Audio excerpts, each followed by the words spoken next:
दोस्तों, स्वागत है आपका हमारे वर्मा डिजिटल कंप्यूटर क्लास में, जिसमें हम आप लोग के लिए लेके आते हैं कंप्यूटर से रिलेटेड ढेर सारे प्रश्न, जो कि आपके एग्ज़ाम के दृष्टिकोण से सारे प्रश्न बहुत ही महत्वपूर्ण होते हैं। ठीक है, आज का जो हमारा सीरीज है क्वेश्चन बैंक का, वह है 7। ठीक है, क्वेश्चन बैंक का सीरीज नंबर हमारा 7 है। ठीक है, देखेंगे जो इसमें किस तरह के प्रश्न आप लोग के एग्ज़ाम के दृष्टिकोण से बनते हैं और उन सारे प्रश्नों पर हम लोग चर्चा करेंगे। ठीक है, टोटल प्रश्न जो भी हैं हमारे वो मल्टीपल चॉइस क्वेश्चन है। ठीक है, जिनके 4 ऑप्शन तो दिए ही हैं और उनमें से एक राइट ऑप्शन को हमें भरना है। ठीक है, या उसको राइट आंसर को पहचानना है। ठीक है, चलिए शुरू करते हैं हम अपने आज की क्लास को। हमारा आज का पहला प्रश्न कह रहा है कि डैश डैश वह प्रोग्राम है जो कंप्यूटर को प्रयोग करने में आसान बना देता है।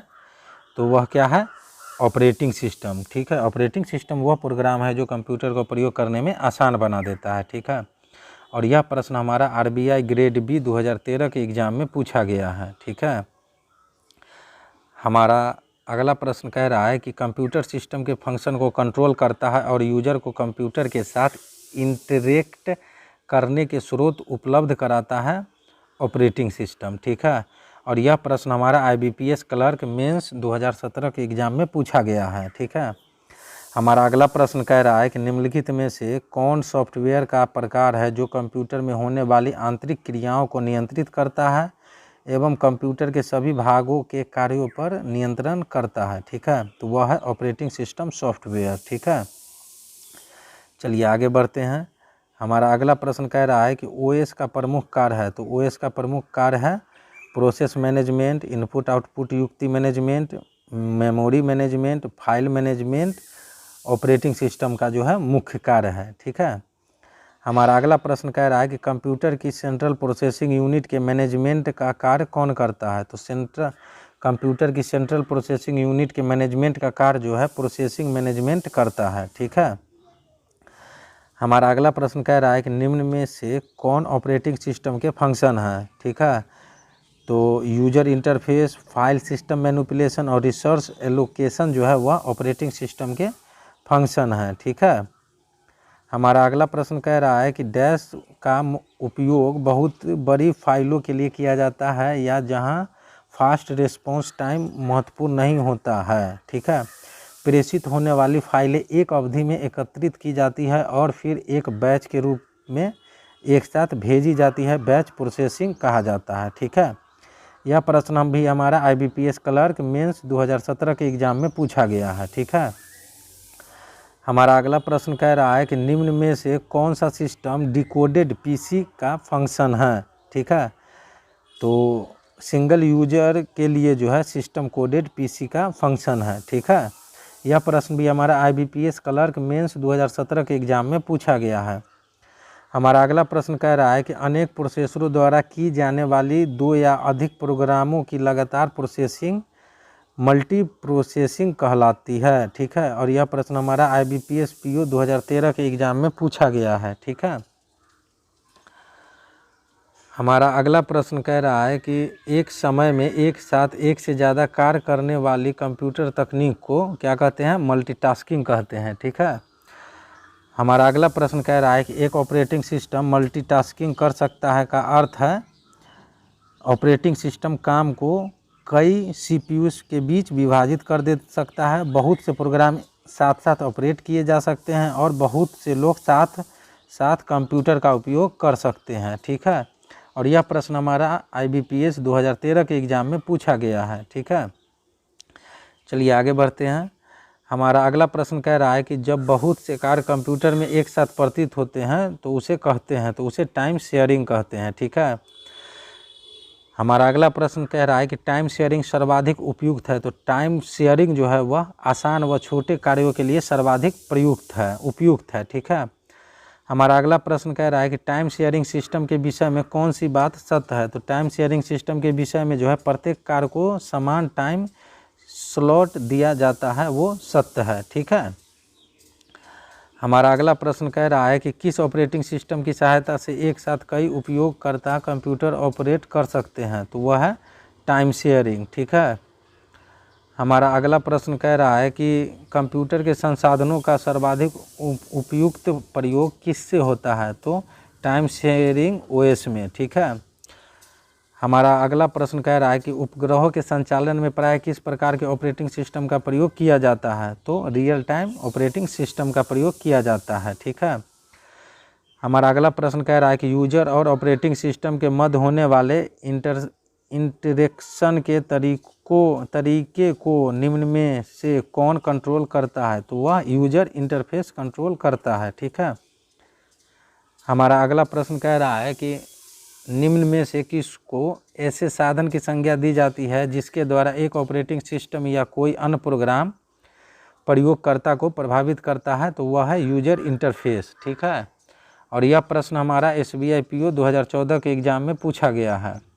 हमारा अगला प्रश्न कह रहा है कि GUI का पूर्ण रूप है? तो GUI का पूरा रूप है ग्राफिकल यूजर इंटरफेस, ठीक है। हमारा अगला प्रश्न कह रहा है कि आजकल अधिकतर एप्लीकेशन सॉफ्टवेयर एक इंटरफेस युक्त होते हैं, उस प्रकार के सॉफ्टवेयर को कहा जाता है, क्या कहा जाता है? ग्राफिकल यूजर इंटरफेस, ठीक है। और यह प्रश्न हमारा RBI ग्रेड B 2015 के एग्ज़ाम में पूछा गया है, ठीक है। हमारा अगला प्रश्न कह रहा है कि कंप्यूटर सिस्टम को कमांड भेजने के लिए डैश स्क्रीन पर डिस्प्ले हुए चित्रों जिन्हें आइकन कहा जाता है और मेन्यू का प्रयोग करता है? GUI, ठीक है,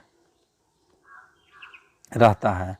यानी कंप्यूटर सिस्टम को कमांड भेजने के लिए GUI स्क्रीन पर डिस्प्ले हुए चित्रों जिन्हें आइकन कहा जाता है और मेन्यू का प्रयोग करता है, ठीक है। और यह प्रश्न हमारा RBI ग्रेड 2013 में पूछा गया है। हमारा अगला प्रश्न कह रहा है कि GUI का प्रयोग जो है डैश के बीच एक इंटरफेस के रूप में होता है। तो GUI का प्रयोग जो है मानव और मशीन के बीच एक इंटरफेस के रूप में होता है, ठीक है। और यह प्रश्न हमारा SBI क्लर्क 2014 के एग्ज़ाम में पूछा गया है। हमारा अगला प्रश्न कह रहा है कि जो शब्दों तथा अक्षरों को कमांड्स के रूप में स्वीकार करता है कहलाता है? तो वह कमांड्स लाइन इंटरफेस कहलाता है, ठीक है। हमारा अगला प्रश्न कह रहा है कि डैश डैश डैश न हो तो कंप्यूटर बूट नहीं कर सकता। अगर ऑपरेटिंग सिस्टम न हो तो कंप्यूटर बूट नहीं कर सकता है, ठीक है। हमारा अगला प्रश्न कह रहा है कि कंप्यूटर को स्टार्ट तथा रीस्टार्ट करने की प्रक्रिया को बूटिंग कहते हैं, ठीक है। कंप्यूटर को स्टार्ट तथा रीस्टार्ट करने की प्रक्रिया को क्या कहते हैं? बूटिंग कहते हैं। और यह प्रश्न हमारा IBPS PO 2014 के एग्ज़ाम में पूछा गया है, ठीक है। हमारा अगला प्रश्न कह रहा है कि डैश डैश तब होती है जब कंप्यूटर ऑन किया जाता है और ऑपरेटिंग सिस्टम की लोडिंग हो रही होती है, ठीक है। तो बूटिंग तब होती है जब कंप्यूटर ऑन किया जाता है, ठीक है। तो हमारा राइट आंसर हो जाएगा बूटिंग, ठीक है। और यह प्रश्न हमारा RBI ग्रेड B 2014 के एग्ज़ाम में पूछा गया है। हमारा अगला प्रश्न कह रहा है कि जब आप कंप्यूटर को बंद करते हैं तो बूट रूटीन इस प्रक्रिया को प्रदर्शित करेगा पावर ऑन सेल्फ टेस्ट में, ठीक है। और यह प्रश्न भी हमारा IBPS PO 2013 के एग्ज़ाम में पूछा गया है, ठीक है। चलिए आगे बढ़ते हैं। हमारा अगला प्रश्न कह रहा है कि जब आप किसी पर्सनल कंप्यूटर को बूट करते हैं तो क्या होता है? तो जब भी हम किसी पर्सनल कंप्यूटर को बूट करते हैं तो ऑपरेटिंग सिस्टम के भाग डिस्क से मेमोरी में कॉपी होते हैं, ठीक है। और यह प्रश्न हमारा RBI ग्रेड B 2013 के एग्ज़ाम में पूछा गया है। हमारा अगला प्रश्न कह रहा है कि कौन सी प्रक्रिया यह सुनिश्चित करने के लिए जांच करती है कि कंप्यूटर के घटक ऑपरेट कर रहे हैं और सही ढंग से जुड़े हुए हैं, ठीक है। तो वह है बूटिंग। और यह प्रश्न भी हमारा RBI ग्रेड B 2013 में पूछा गया है। हमारा अगला प्रश्न कह रहा है कि जब पहली बार किसी कंप्यूटर को स्टार्ट किया जाता है कहलाता है, ठीक है। तो वह कोल्ड बूटिंग कहलाता है। जब पहली बार किसी कंप्यूटर को हम लोग स्टार्ट करते हैं तो वह कोल्ड बूटिंग कहलाता है, ठीक है। हमारा अगला प्रश्न जो है प्रश्न संख्या 32, वह कह रहा है कि पहले से ऑन कंप्यूटर को रीस्टार्ट करने को क्या कहते हैं? तो उसको हम लोग वार्म बूटिंग बोलते हैं। पहले से ऑन कंप्यूटर को रीस्टार्ट करने को हम लोग वार्म बूटिंग बोलते हैं, ठीक है। सॉरी। हमारा अगला प्रश्न कह रहा है कि यूनिक्स का विकास कब हुआ? ठीक है, तो यूनिक्स का विकास जो है वह वर्ष 1969 में हुआ था, ठीक है। हमारा अगला प्रश्न कह रहा है कि यूनिक्स की मुख्य भाषा कौन सी है। तो यूनिक्स की मुख्य भाषा जो है वह है असेंबली भाषा, ठीक है। चलिए, हमारा अगला प्रश्न कह रहा है कि यूनिक्स की विशेषता क्या है। तो यूनिक्स की विशेषता है वह एक साथ अनेक काम कर सकता है, एक साथ अनेक लोग उस पर काम कर सकते हैं, यह काफ़ी सुरक्षित है, ठीक है, और यह कर्नेल डाटा का प्रबंध भी करता है, ठीक है। चलिए, हमारा अगला प्रश्न कह रहा है कि यूनिक्स ऑपरेटिंग सिस्टम डैश के लिए उपयुक्त है, ठीक है। तो यूनिक्स ऑपरेटिंग सिस्टम जो है वह मल्टी यूजर के लिए उपयुक्त होता है, ठीक है। और यह प्रश्न हमारा IBPS PO 2016 के एग्ज़ाम में पूछा गया है। हमारा अगला प्रश्न कह रहा है कि यूनिक्स का पूरा नाम है। तो यूनिक्स का पूरा नाम है यूनिप्लेक्स इंफॉर्मेशन कंप्यूटर सिस्टम, ठीक है। हमारा अगला प्रश्न कह रहा है कि एप्पल का ऑपरेटिंग सिस्टम कौन सा है। तो एप्पल का ऑपरेटिंग सिस्टम जो है वह मैक ऑपरेटिंग सिस्टम है, ठीक है। हमारा अगला प्रश्न कह रहा है कि डैश माइक्रोसॉफ्ट द्वारा विकसित graphical user interface operating system है। तो विंडोज़ XP जो है वह माइक्रोसॉफ्ट द्वारा विकसित graphical user interface operating system है। हमारा अगला प्रश्न कह रहा है कि लाइनक्स ऑपरेटिंग सिस्टम कितने बिट वाला होता है। तो लाइनक्स ऑपरेटिंग सिस्टम जो है वह 32 बिट वाला होता है। हमारा अगला प्रश्न कह रहा है कि निम्नलिखित में से कौन सा ऑपरेटिंग सिस्टम सभी तरह के कंप्यूटर पर चल सकता है। तो हमारा लाइनक्स ऑपरेटिंग सिस्टम जो है वह सभी तरह के कंप्यूटर पर चल सकता है, ठीक है। हमारा अगला प्रश्न कह रहा है कि रेड हट,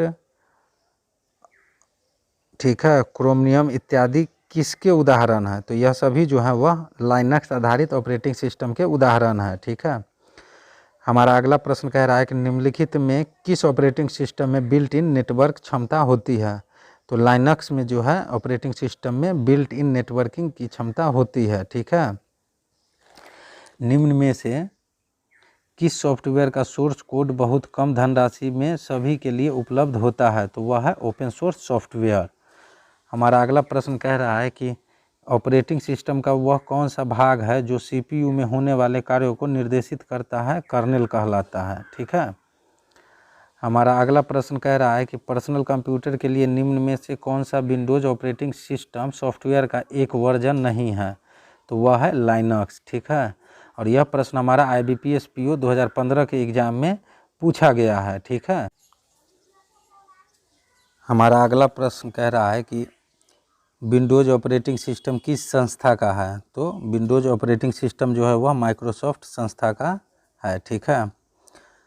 एंड्रॉयड का नवीनतम संस्करण कौन सा है। तो एंड्रॉयड का नवीनतम संस्करण ओरियो है, ठीक है।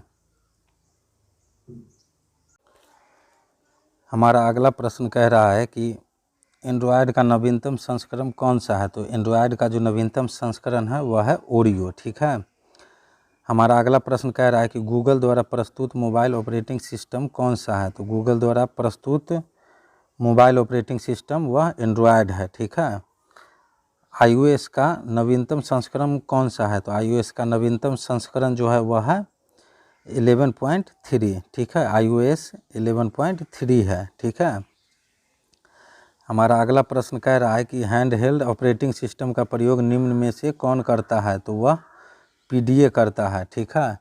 और यह प्रश्न हमारा SBI PO 2013 के एग्ज़ाम में पूछा गया है, ठीक है।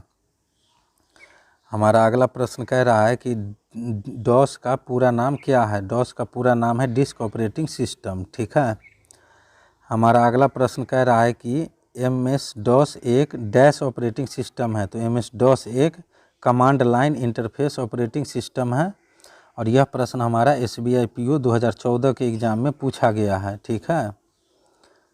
हमारा अगला प्रश्न कह रहा है कि निम्न में से कौन सा operating system single user operating system भी कहलाता है। तो DOS जो है वह आपको सिंगल यूजर ऑपरेटिंग सिस्टम भी कहलाता है। हमारा अगला प्रश्न कह रहा है कि निम्नलिखित में से कौन सा एक ऑपरेटिंग सिस्टम है। तो निम्नलिखित में से DOS जो है एक ऑपरेटिंग सिस्टम है, ठीक है। और यह प्रश्न हमारा IBPS PO 2014 के एग्ज़ाम में पूछा गया है। हमारा अगला प्रश्न कह रहा है कि निम्न में से कौन सा ऑपरेटिंग सिस्टम नहीं है। तो MS वर्ड जो है वह ऑपरेटिंग सिस्टम नहीं है, ठीक है। हमारा अगला प्रश्न कह रहा है कि कौन सा प्रोग्राम ऑपरेटिंग सिस्टम को मेन मेमोरी में लोड करता है। तो बूट प्रोग्राम रिकॉर्ड जो है वह ऑपरेटिंग सिस्टम को मेन मेमोरी में लोड करता है। ठीक है। हमारा अगला प्रश्न कह रहा है कि एक डिस्क को फॉर्मेट करने का अर्थ है फाइल को स्टोर करने के लिए डिस्क पर सेक्शन बनाना। ठीक है। और यह प्रश्न हमारा SBI PO 2015 के एग्ज़ाम में पूछा गया है। ठीक है। हमारा अगला प्रश्न कह रहा है कि स्वयं जो है कमांड लाइन में एग्जीक्यूट हो जाती है। ठीक है।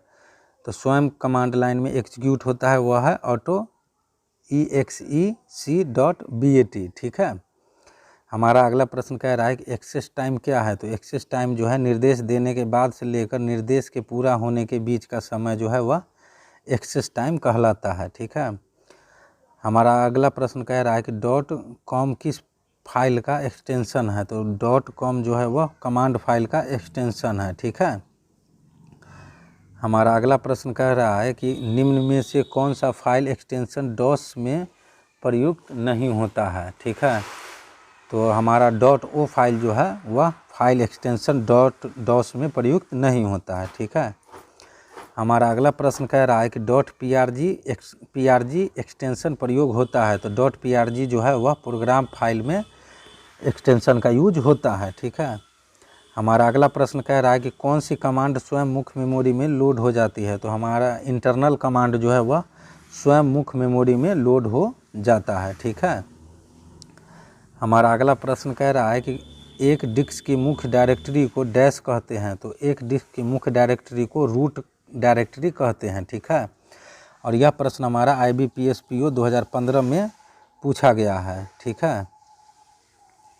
हमारा अगला प्रश्न कह रहा है कि डायरेक्टरी के अंदर की डायरेक्टरी क्या कहलाती है। तो डायरेक्टरी के अंदर की डायरेक्टरी जो है वह सब डायरेक्टरी कहलाता है। ठीक है। हमारा अगला प्रश्न कह रहा है कि प्रत्येक डिस्क के लिए निम्न में से कौन सी डायरेक्टरी आवश्यक है। तो प्रत्येक डिस्क के लिए निम्न में से कौन सी डायरेक्टरी आवश्यक है। तो वह है रूट डायरेक्टरी। ठीक है। हमारा अगला प्रश्न कह रहा है कि स्टोरेज डिवाइस पर स्थित मेन फोल्डर को क्या कहा जाता है। तो स्टोरेज डिवाइस पर स्थित मेन फोल्डर को रूट डायरेक्टरी कहा जाता है। ठीक है। और यह प्रश्न हमारा RBI ग्रेड B 2012 के एग्ज़ाम में पूछा गया है। ठीक है। हमारा अगला प्रश्न कह रहा है कि DOS में अपने कार्य को एग्जीक्यूट करने के लिए किस प्रकार की फाइल की आवश्यकता होती है। तो DOS में अपने कार्य को एग्जीक्यूट करने के लिए जो है एक्सटर्नल कमांड्स फाइल की आवश्यकता होती है। ठीक है। हमारा अगला प्रश्न कह रहा है कि CD कमांड प्रयोग होती है। तो CD कमांड जो है वह करंट डायरेक्टरी देखने के लिए प्रयोग होती है। ठीक है। हमारा अगला प्रश्न कह रहा है कि डेल कमांड का प्रयोग डैश के लिए किया जाता है। तो डेल कमांड का प्रयोग जो है फाइल को डिलीट करने और डायरेक्टरी को डिलीट करने के लिए किया जाता है। ठीक है। तो दोस्तों ये थे हमारे आज के कुछ महत्वपूर्ण प्रश्न जो कि आप लोग के एग्ज़ाम के दृष्टिकोण से काफ़ी महत्वपूर्ण थे। हमारा अगला जो सीरीज रहेगा, ठीक है, क्वेश्चन बैंक का जो सीरीज रहेगा वह रहेगा सीरीज नंबर 8। ठीक है। अगला वीडियो में हम लोग देखेंगे जो सीरीज 8 से किस तरह के प्रश्न आप लोग के एग्ज़ाम के दृष्टिकोण से बनते हैं और उन सारे प्रश्नों पर हम लोग चर्चा करेंगे। ठीक है। तो मिलते हैं हम लोग अपने अगले वीडियो में नए प्रश्नों के साथ। ठीक है। तब तक के लिए जय हिंद, जय भारत।